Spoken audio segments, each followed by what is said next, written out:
Hi,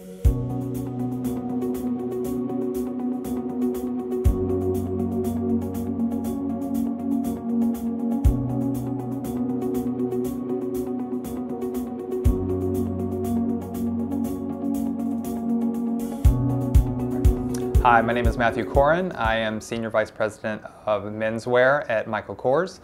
Michael Kors is predominantly known as a women's wear brand. I think most people know us as handbags or watchmaker.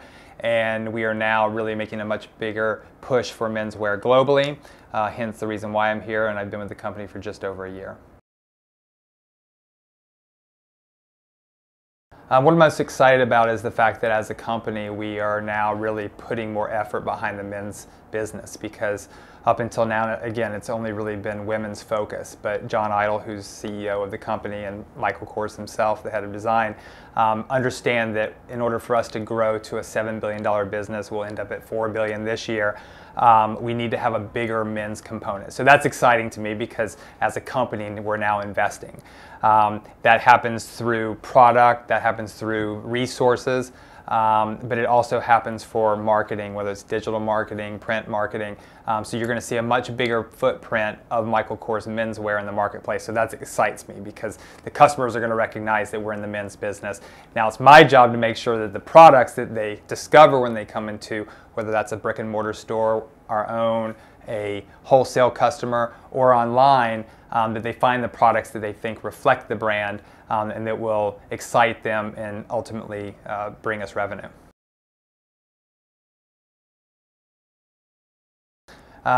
There's a lot of challenges in this business. I think that, I started my career with Gap over 20 years ago, and at the time Gap was like the only casual player in America, and then a little less in Europe. But the marketplace has just changed so dramatically. You talk about the Zaras and the H&Ms, and then they have different concepts that they've birthed. So the landscape for that customer's share of wallet has increased. I mean, it's just crazy.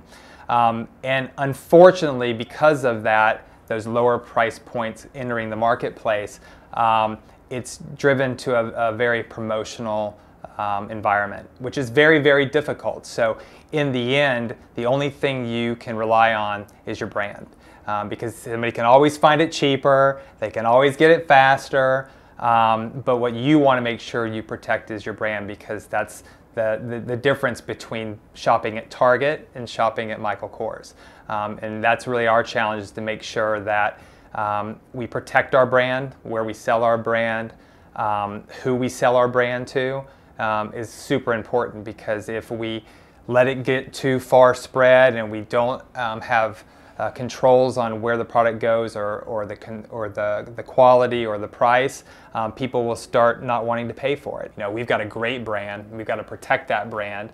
We're one of the few brands that has a living, breathing designer attached to it, and we can benefit from that. And it's making sure that brand is always top of mind, because we want to do nothing to damage the brand, because if we damage it, it's a downward spiral and it happens very fast.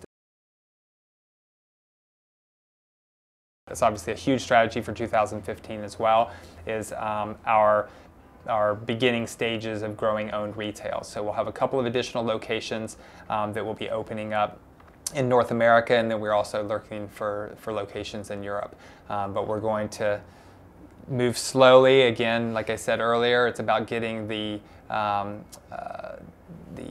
awareness that we're in the men's business before we push too much of our own retail. We can do a lot through marketing, we can do a lot through our wholesale partners, but we'll learn a lot more from our own retail, because we will be in control of the buy. We also just took back our website, which was a big deal. For the last 12 years, it had been run by Neiman Marcus, and very much our brand and our product offering on the site was reflective of their brick and mortar purchase.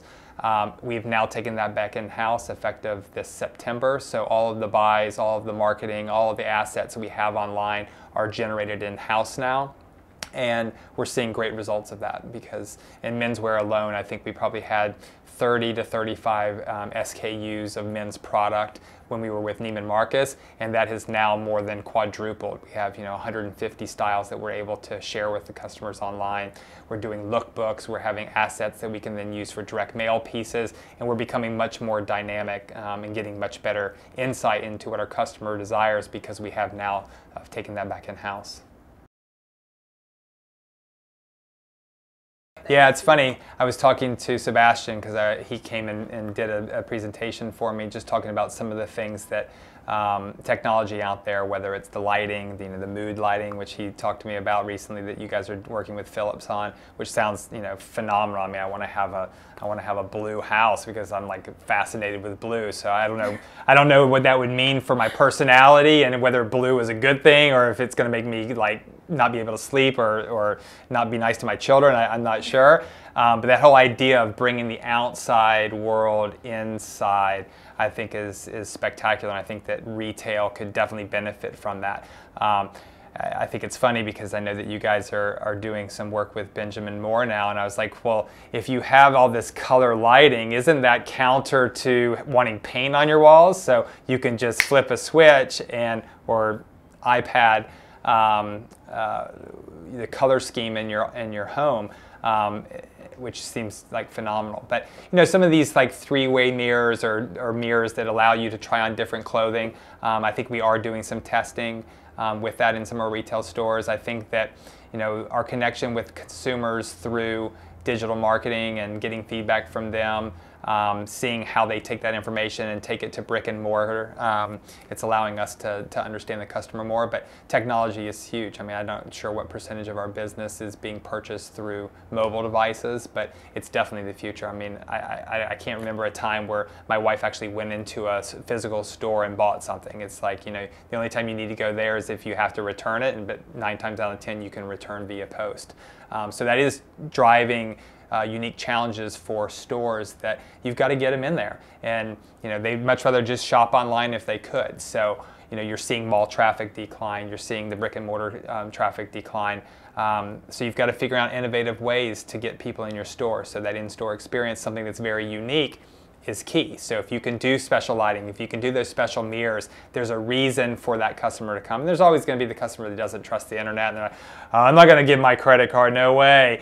But most consumers are comfortable with that, and 10 years from now, of course, they'll be comfortable.